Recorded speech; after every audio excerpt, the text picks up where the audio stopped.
بسم اللہ الرحمن الرحیم۔ میرے محترم دوستو،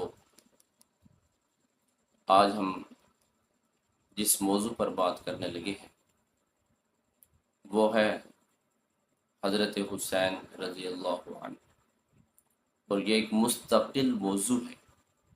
آپ حضرات نے اپنے ائمہ حضرات سے، مدرسین سے، خطباء سے واقع کربلا سنا ہوگا اور بار سنا ہوگا، لیکن حضرت حسین کے بارے میں کچھ بہت زیادہ غلو کرتے ہیں اور کچھ ان کی شان کو بہت کم بیان کرتے ہیں، تو دونوں ہی غلط ہیں۔ یہ اعتدال کے ساتھ چلنا حضور صلی اللہ علیہ وسلم کی تعلیمات میں دیکھا گیا ہے کہ حضور صلی اللہ علیہ وسلم نے حضرت حسین کے بارے میں کیا ارشاد فرمایا اور ہمیں ان کے بارے میں کیا عقیدہ رکھنا چاہیے، اور جو غلط فہمیاں ہیں، اعتراضات ہیں اس سفر کے، واقع کربلا کے، تو ان کو آپ کے سامنے رکھیں گے۔ تو امید ہے کہ اللہ تعالی ہم سب کو سمجھ کر آگے اپنا عقیدہ رکھنے کی توفیق عطا فرمائے۔ سب سے پہلا اعتراض تو یہ ہے کہ کچھ لوگ حضرت حسین رضی اللہ عنہ کو عین نبی مانتے ہیں۔ دلیل کیا دیتے ہیں کہ حضور صلی اللہ علیہ وسلم نے ارشاد فرمایا، یہ ترمذی شریف کی روایت ہے کہ حسین منی و انا من حسین، کہ حسین مجھ سے ہے اور میں حسین سے ہوں۔ تو وہ یہ کہتے ہیں کہ حضرت حسین کو اللہ کے رسول کا عین قرار دے دیا گیا کہ حسین اور رسول اللہ صلی اللہ علیہ وسلم میں کوئی فرق نہیں ہے، دونوں ایک ہی ذات ہیں۔ اب یہ غلط ہے، اور اگر کسی بندے کا یہ عقیدہ ہو کہ حضور صلی اللہ علیہ وسلم اور حضرت حسین ذات کے اعتبار سے ایک ہی ہیں، تو وہ دائرہ اسلام سے خارج ہے۔ کہ حضرت حسین اور حضور صلی اللہ علیہ وسلم ذات کے اعتبار سے ایک ہی ہیں، تو یہ غلط ہے۔ کیا مطلب ہے اس کا؟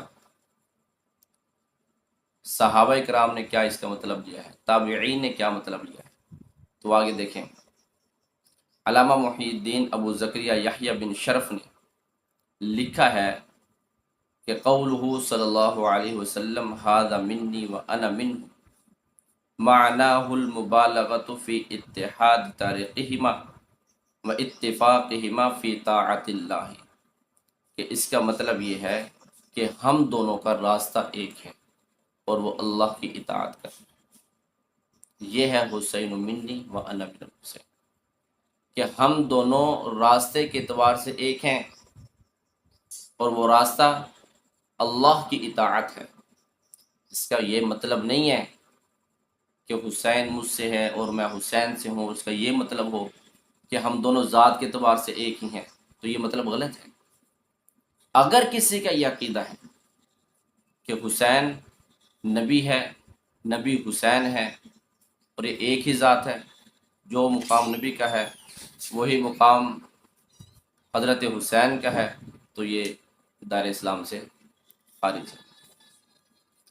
اور اسی طرح ایک اور اعتراض کیا جاتا ہے، وہ یہ کہتے ہیں کہ واقع کربلا، کچھ لوگ یوں کہتے ہیں، کچھ نے کیا کیا، بہت اونچا کر دیا۔ دلیل یہ حدیث دی کہ حسین منی و انا من الحسین، بہت غلو کر دیا۔ اور کچھ یہ کہتے ہیں کہ واقع کربلا پیش ہی نہیں آیا، تاریخ نے جو اس کو لکھا ہے وہ سب من گھڑت ہے۔ لوگ ایسا فتنہ پھیلا رہے ہیں اور ہمارے مسلمان بہت شوق سے ایسے اسکالر کو سنتے ہیں۔ بہت دکھ کی بات ہے میرے دوستوں، میرے عزیزوں، جب تک ہمارا علماء کرام کے ساتھ تعلق نہیں ہوگا ہم گمراہی میں بھٹکتے ہی چلے جائیں گے۔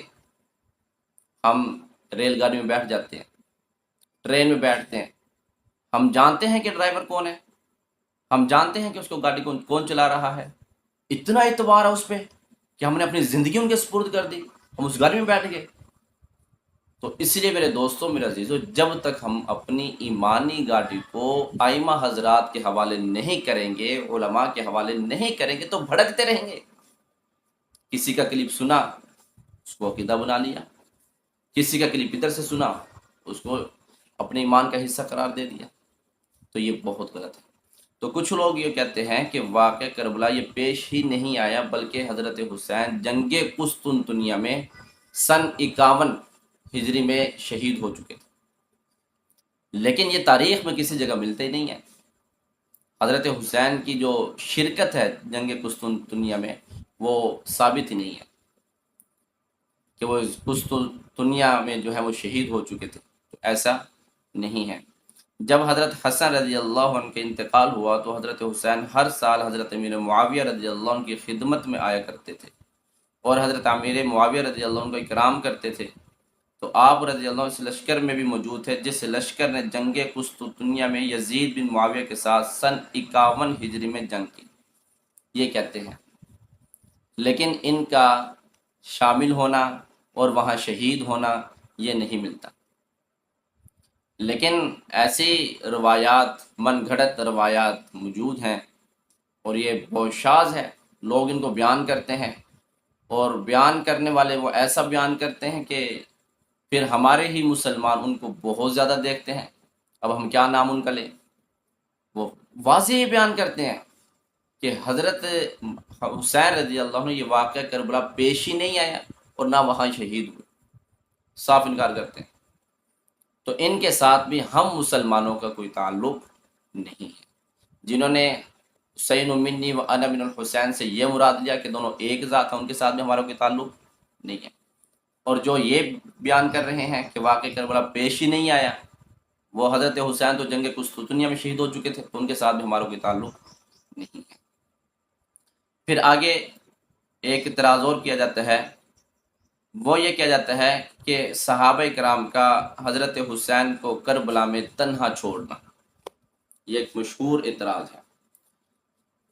حضرت حسین کو حضرت عبداللہ بن عمر، عبداللہ بن عباس اور عبد الرحمن بن ابوبکر رضی اللہ عنہم اجمعین، یہ بڑے بڑے صحابہ جب حضرت حسین مکہ سے نکل رہے تھے تو روک رہے تھے آپ نہ جائیں، یہ کوفہ والے جو ہیں بہت بے وفا ہیں، یہ بے وفائی کریں گے آپ نہ جائیں۔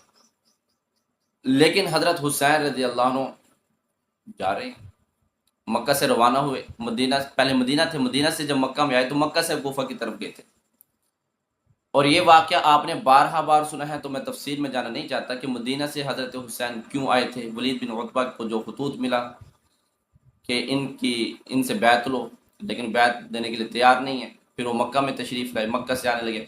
تو جب حضرت حسین رضی اللہ عنہ مدینہ سے مکہ آنے لگے تو حضور صلی اللہ علیہ وسلم کے روضہ اقدس پہ تشریف لے گئے اور زارو قطار رونے لگے کہ میں جا رہا ہوں۔ اسی سنا میں حضرت حسین کو اونگ آ گئی، نیند آ گئی، تو سوئے تو دیکھا کہ حضور صلی اللہ علیہ وسلم تشریف فرما ہے اور ارشاد فرمایا کہ اے میرے بیٹے، اے میرے نواسے، اے میرے لختے جگر، میرے کلمہ گو، میرے کلمہ گو، طرح طرح کی تکلیفیں دیں گے، اس راستے میں تجھے طرح طرح کی تکلیفیں دیں گے، اور کل قیامت کے دن وہ میری شفاعت کے طلبگار ہوں گے، اللہ کی قسم میں ان کی شفاعت نہیں کروں۔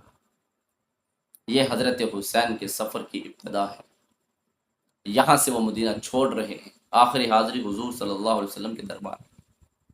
مکہ آئے، بڑے بڑے صحابہ روک رہے ہیں کہ آپ نہ جائیں، وہ بے وفا ہے، آپ کے ساتھ بے وفائی کریں گے۔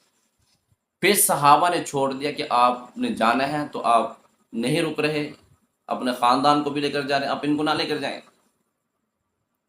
اعتراض یہ کرتے ہیں کہ حضور صلی اللہ علیہ وسلم کے صحابہ جن کا تم بار بار تذکرہ کرتے ہو، انہوں نے حضرت حسین کو تنہا کیوں چھوڑا؟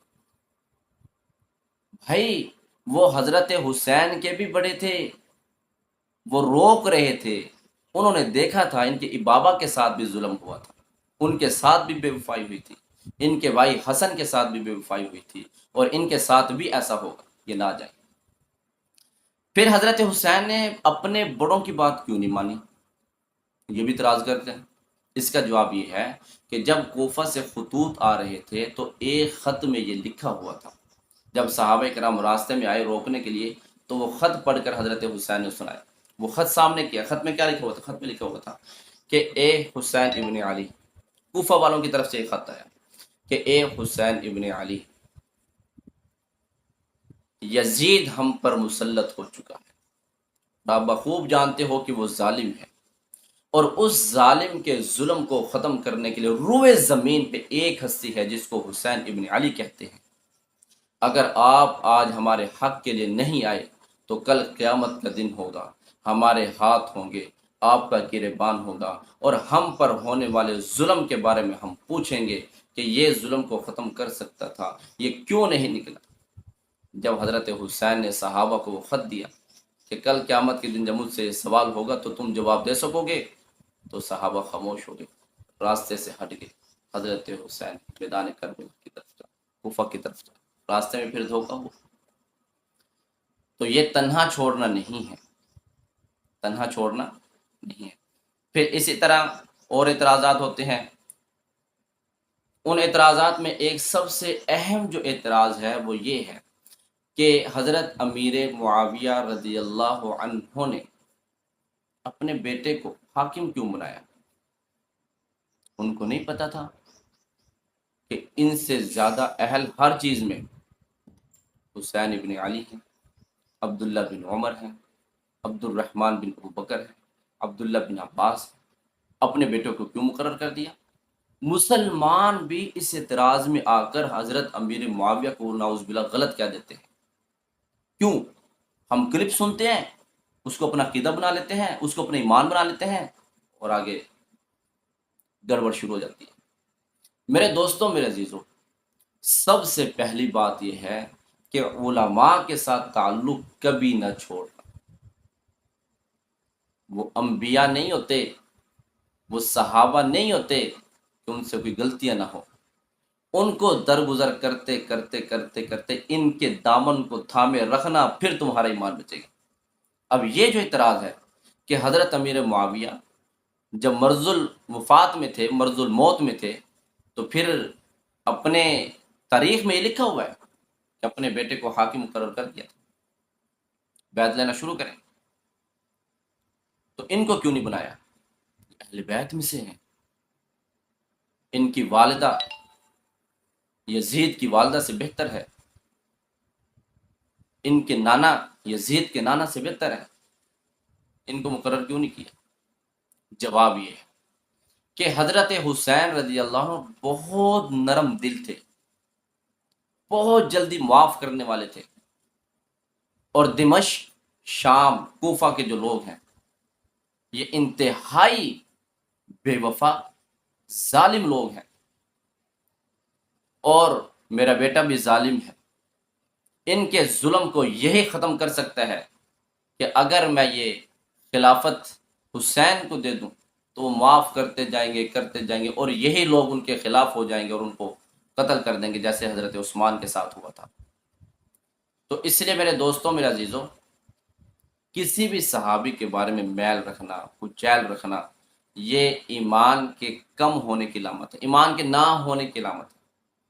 تو اللہ تعالیٰ سے دعا ہے کہ اللہ تعالیٰ ہمیں حضرت حسین رضی اللہ عنہ کے ہو بہو نقش قدم پر چلنے کی توفیق عطا فرمائے، اور ان کے اس واقعے سے، اس سفر سے جو ہمیں اسباق ملتے ہیں، اللہ تعالیٰ ہمیں وہ سمجھ کر ان پر عمل کرنے کی توفیق عطا فرمائے۔ وآخر دعوانا الحمدللہ رب العالمین۔